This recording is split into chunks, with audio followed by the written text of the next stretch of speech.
Well, I always feel like this season is too short. And singing some of those songs are my favorite songs to sing, but we only get to sing them for about a month, and then we have to wait a whole nother year to sing them again. But I hope you enjoyed as we were able to sing some of those together, and thank you, Michaela and Jamie, for that special. What a great reminder of what Jesus has done for us. Even though we are unfaithful, even though we are sinners, what he has done in coming to earth, paying the price for us so that we can have a relationship with him. Well, this, like I said, is one of my favorite times of year, and something that I always enjoy. And I've talked before about, lights. As you drive around, you see the lights on the outsides of all the houses, and there's the houses that put a lot of time and effort into it. But I enjoy the inside of houses. Have you ever been into a house where someone really goes all out and decorates for Christmas? Well, we've been trying, as we've been back from Palau, to kind of each year add a few things to the inside of the house. But I remember always growing up, I loved that time of year because in the mornings when you'd come down, or at night when you're getting ready for bed, you walk through the house, all the lights are off, but you have the Christmas tree lit up, and there's lights over here, and it just feels like Christmas. And that's one of the simple pleasures for me of Christmas, is just all of the Christmas tree and the lights and the decorations that we see around Christmas time. And I don't know when the exact date is that we have to take those down, but we're going to stretch that out as long as we can. But you know what? We often think of Christmas as a merry and bright time of year, right? That's what all the songs tell us that it should be. That's what we're supposed to be feeling. But for some, the holiday season can be a time of darkness or loneliness, a time that brings back painful memories. For many, it's the reality of navigating both of these things, the joy that we have from the season and all that comes along with it, mixed with the reality of the fact we live in a broken world. I believe that it really does come down to what we are truly celebrating on this day. What a privilege it is, like I said, to be together on Christmas Day, celebrating Jesus together. But what are we celebrating in this time? If we would probably go around and ask people, what is Christmas to you? We'd get a lot of answers, different answers. If we're looking for our source of joy in family and friends, or food or gifts or activities, then our joy and our happiness during this season, I say may, but I think will disappoint us. All of those things are good. And remember back to this summer when we were going through the book of Ecclesiastes, and we talked about how God has given us many good things like this to enjoy, that we should find joy in. But there is a greater hope underneath all of it that brings joy to this season, something that sustains us, that gives us reason to celebrate this morning, no matter what our circumstances are today. And that hope is Jesus. You see, this Christmas we celebrate the light of the world. Today we're going to end our Christmas series that we've been going through called The Characters of Christmas. So we've had the chance to look at so many different characters in this Christmas story. All of these that we've looked at, Simeon, the shepherds, the wise men, last night looking at Mary. They're all supporting actors in the greatest story ever told, all of them pointing to the main character of the story, and that is Jesus, the light of the world. He is the reason that we celebrate Christmas, the coming of a king. We see a lot of times when you look at a nativity or a manger scene, you'll have what is above it, high in the sky. You'll see a star. The Star of David, the star that guided those that were looking for Jesus to his place of birth. And the light from that shining star marked the birthplace of a greater light, the light of all mankind, the light that would overcome the darkness of this world. So, as we think about Christmas and we know what we're supposed to be celebrating, how do we find joy this Christmas? Where do we find it? How can we possibly be happy when we look around in the midst of a broken and fallen world?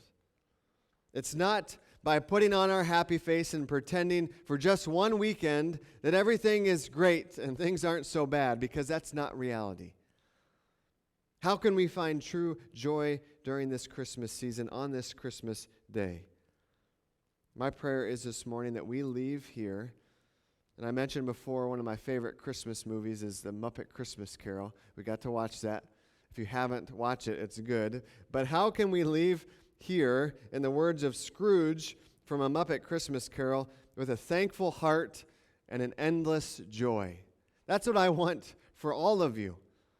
For myself, to be able to focus on the true meaning of Christmas and to leave here with those things. A thankful heart and an endless joy on this Christmas day. You see, knowing that Jesus, the light of the world, has overcome the darkness and has called us to shine the light of his salvation to a lost and dying world. That's what I want us to focus on this morning as we look at Jesus, the light of the world. First of all, we know that Jesus is the light of the world, and as Kiefer read for us this morning, we're going to be in the book of John. So if you'd like to turn there, you can find a Bible in the seat in front of you if you need one. But we're going to be in the book of John. Most of our series has been in the book of Luke. And then as Noah spoke to us about the wise men, we moved over to the book of Matthew. Now we're going to be in John. And John is one of my favorite of the Gospels. I guess they're all great. But John, it has a very famous beginning to his book, the opening that focuses on Jesus. So we're going to be in John chapter 1. And our focus is going to be verses 4 and 5. It says, "In him was life, and that light," and this is speaking of Jesus, "and that life was the light of men. The light shines in the darkness, and yet the darkness did not overcome it." You see, Jesus, as he was born in that manger, is God made flesh. This is so important for us to understand. We talked about it last night as the angel Gabriel came to Mary and told her that a child would be born to her, and she would call his name Jesus, and he would be the Son of the Most High, the Son of God. This is saying that Jesus is God. He is divine. He gave up his heavenly throne. You see, Jesus wasn't just a good man. He wasn't just a wise teacher. He was both fully God and fully man. Leaving his heavenly throne, he humbled himself to be born in a lowly manger, to live a life as a carpenter, and ultimately to die a gruesome death on a cross.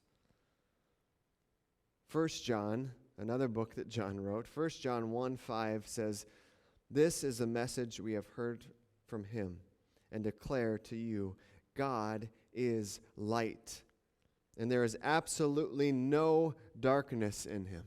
This is who God is. And if Jesus is God, this is who Jesus is.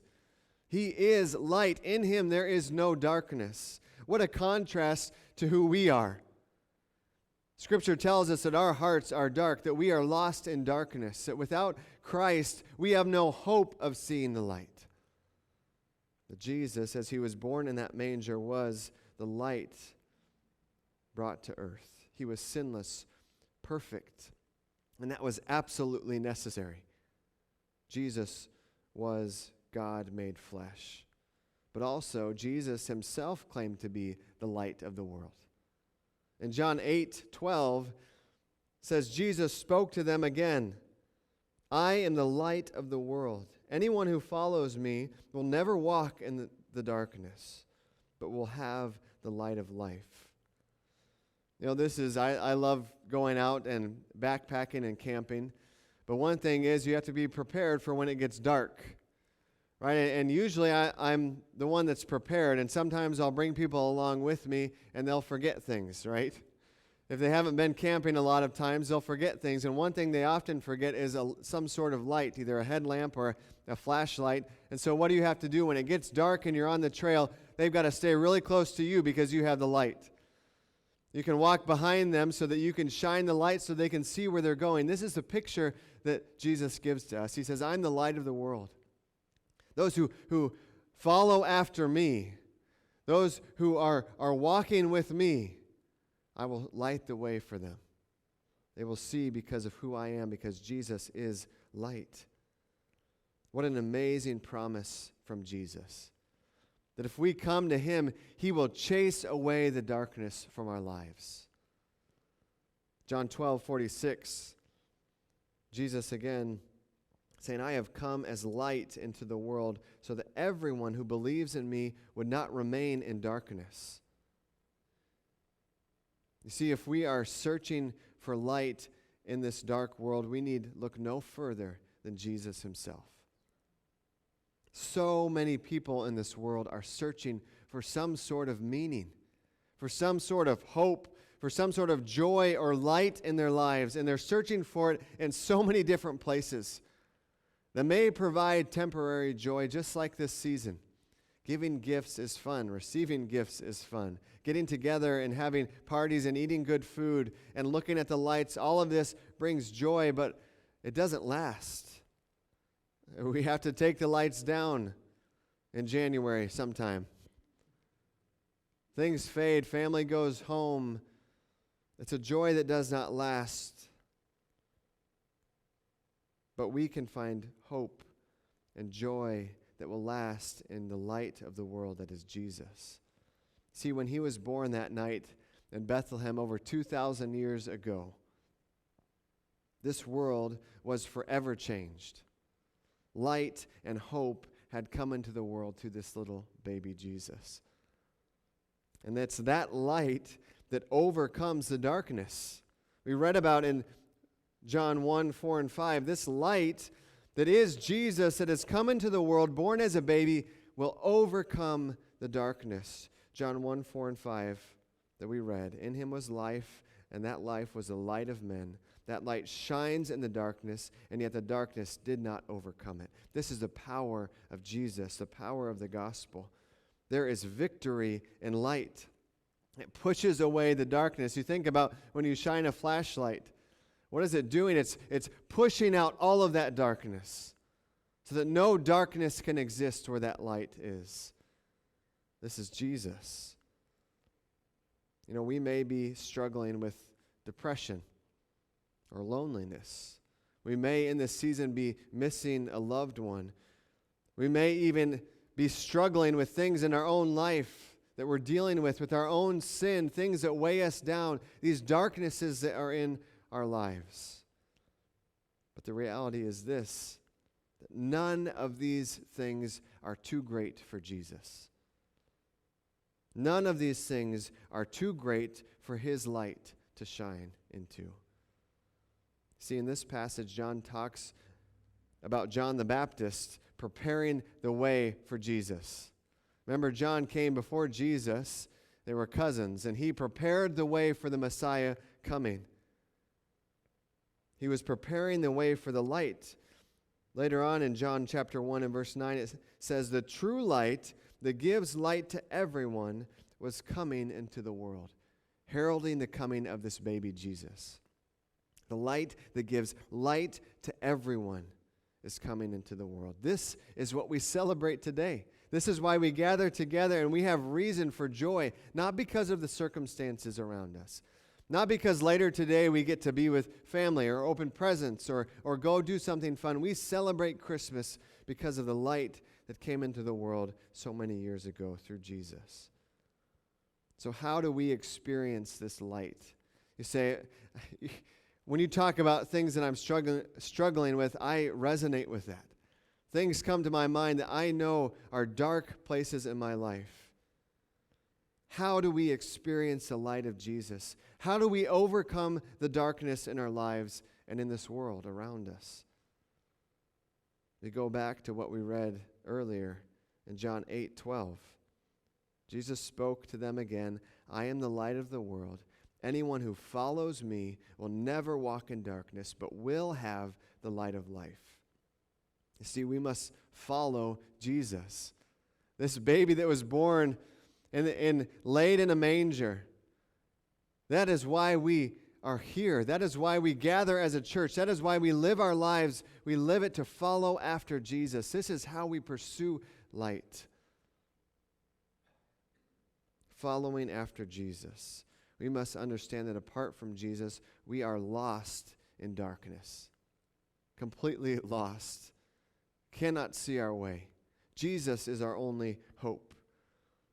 But in that darkness, Jesus came to earth. He lived a perfect life. He died on a cross to pay the penalty for my sin and for your sin, so that we could have a relationship with God, so that light could be made a reality in our own lives. He did that so that we could experience that light, that salvation, that restored relationship with God. And in order to receive that, we must simply place our faith and trust in this Jesus and in Him alone. I must acknowledge the fact that I'm a sinner. That doesn't take too much twisting my arm. And I imagine it doesn't for you. We don't like to say that we are sinful people, but we know that it's true. The gospel requires us to acknowledge the fact that we are sinners. Then to repent of our sin. We talked about repentance in the book of Acts. It's a turning from my sin and turning to God and acknowledging that what He says is true. Repentance. And then I must trust in Jesus alone for my salvation. That is how we follow Jesus. Then we talked about in Acts that at that moment the Spirit of God comes and lives in us and gives us the strength to continue to follow after Him. The light of life. It's then and only then that the light of Jesus fills our lives. But it doesn't stop here. We don't just start following after Jesus and, all right, I'm following you all the way home till I get to heaven one day. And I just got to wait out my time here in life. That is not what Jesus calls us to do. If we are following after Him, He has given us a mission and a purpose. So finally, we see that we are the light to the world. Jesus is light. His light pushes away all darkness, but when we follow after Him, we trust in Him, we are called to be a light to the world. So this Christmas season, this is my challenge to you, that if you have a personal relationship with Jesus, that when you leave these doors and you go and spend time with family and friends and those that you come into contact with, that you are that light to others. You see, when we place our faith in Jesus, we are changed completely, transformed. Ephesians 5:8-9 says, "For you were once darkness, but now you are light in the world. Walk as children of light. For the fruit of the light consists of all goodness, righteousness, and truth." Now, I love this verse. Notice that it does not say that we are in darkness. It doesn't say, for you were once in darkness, but now you are in the light of the Lord. What does it say? It says that you were darkness, and now we are light. It is who we are and who we were. Everything about our former way of life was characterized by darkness. But now, when we place our faith and trust in Jesus, we are light because of Jesus. And that light shines. It says, but now we are light in the Lord, walk as children of light. It says, if you are light, if you claim to follow after Jesus, walk that way. You should look like that. There should be evidence in your life that you are following after Jesus. If we claim to be followers of Jesus, we have a purpose in this life. We find that in 1 Thessalonians 5:5. It says, "For you are all children of light and children of the day. We do not belong to the night or the darkness." You see, if we say we follow Jesus, we have to live like it. That word, those words, children of, was a common expression used at the time this was written, referring to someone's character or their destiny or who they were as a person. We are light. The question is, are we living that way? When we interact with those around us, can they see the light of Jesus in our lives? Or would they be surprised by that? We have been called to live as children of light. We are characterized by light because the light of Christ shines through us. Matthew 5:14 through 16. It says, "You are the light of the world. A city situated on a hill cannot be hidden. No one lights a lamp and puts it under a basket, but rather on a lampstand, and it gives light for all who are in the house. In the same way, let your light shine before others, so that they may see your good work and give glory to your Father in heaven." This is what we've been commanded to do. If we're celebrating what Jesus has done, being born in a manger so many years ago as a light to a dark world, we can celebrate that. But let us not celebrate that and go out and not take up what he's called us to do. We are to be a shining light to those around us. It's not merely enough for us to rest in the light that Jesus offers to us. We must spread it to those around us. If you were here last night at the very end of the service, we all got in a circle and we held candles. And thankfully, nothing burned down. But it was interesting because I was looking for matches and a lighter here before, and I couldn't find one. And so I had to run home, and I just had one lighter. And so I thought, okay, if I can quick light one and then run to the other side, light another, and kind of spread it around just a little bit, then people can just pass it on. I thought, what a great illustration of the light that we are to be to others around us. You know what? We are like that candle that's not lit in complete darkness. There's no use to it. But when the light of Christ shines into our lives, it's like that candle is lit. And we have that light. But we're not supposed to keep it to ourselves. If I would have lit one candle and run to the other side, and then I look back and that one person is just, oh no, this is my flame. I don't want to give it to you because then I won't have it anymore. Then we got to explain how fire works. But as they went around, they just pass it on. And soon everyone had a candle that was lit. That's how I want our church to be. That's how I want my life to be. That as I come into contact with those around me, that I share with them the light of Christ. I can't force someone to take that light, to accept the gospel of Jesus Christ. But I am called to be a faithful witness of what God has done in my own life, to share the truth of the gospel with those around me. And then God works in their heart to shine that same light that has transformed me into their life and into their heart. And he can transform them.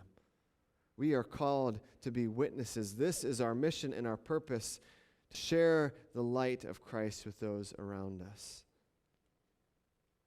There's a lot of darkness in this world. It doesn't take us long to understand that. Perhaps this morning, in a season that's supposed to be merry and bright, you feel lost in this darkness. Celebrating the birth of Jesus reminds us of the light that he brought. As a baby born in that manger, he brought light into the world. It hopefully reminds us of the light that he so freely offers to us, to you. A light that darkness cannot overcome. No matter what you are struggling with, no matter what is weighing heavy on your heart, look to Jesus. Cry out to him.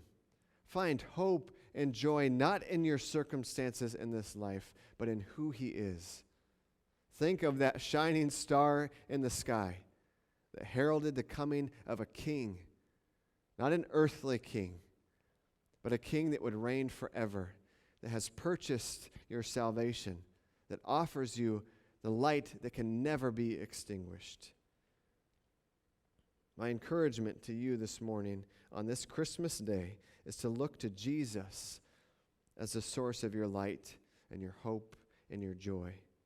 Enjoy all the good things that this day brings. Have fun. Enjoy time with family. Enjoy good food in moderation. But remember where your hope ultimately lies, where that joy lies.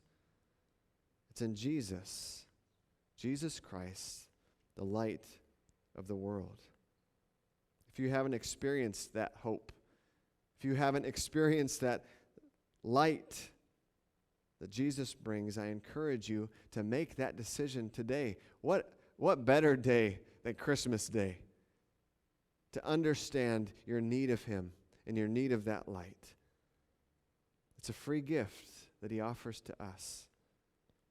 If you claim to be a follower of Jesus, my challenge to you today is to resolve to be a shining light this Christmas season so that others may see you and be pointed to the hope that only Jesus can give. Let's close with a word of prayer.